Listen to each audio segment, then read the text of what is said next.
people in Ghouta on the outskirts of the Syrian capital are used to living in a war zone, but today thousands are making the decision to get out. The region is home to about 400,000 people. With that, let's bring in Natasha Fatah, who's tracking the exodus. Natasha.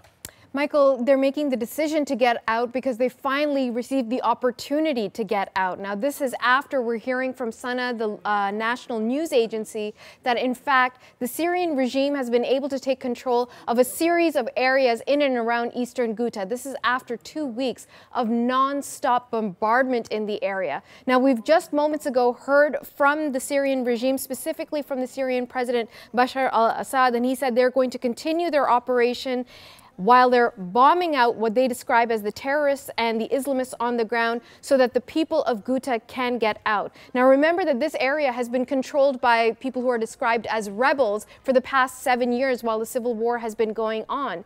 Some have described them as Islamists, as members of the al-Nusra Front, which is linked to al-Qaeda. Certainly the Syrian regime sees those rebels that way. Others have said, no, these are just rebels who don't want to be controlled by an oppressive regime. Wherever the truth may lie, there are still 400,000 people who live in this area who have not had access to clean drinking water, any food, medical supplies, even electricity. They have essentially forced 400,000 people underground because, as you can see from the pictures, their homes, their places of worship, their places of work have just been leveled. That's despite the fact that just last week the UN Security Council brought in a ceasefire, asked for all the involved parties to stop the bombing and the shelling.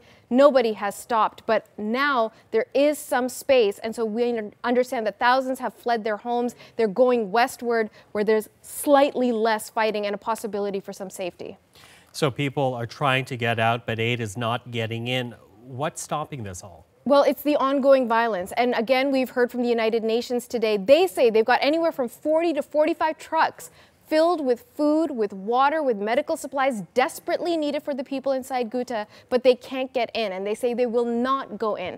They might try to get some of those supplies to some of the affected areas by tomorrow. So if there are people in Ghouta, and we know that they are, desperately waiting for those supplies to come in, they're going to have to wait a little bit longer.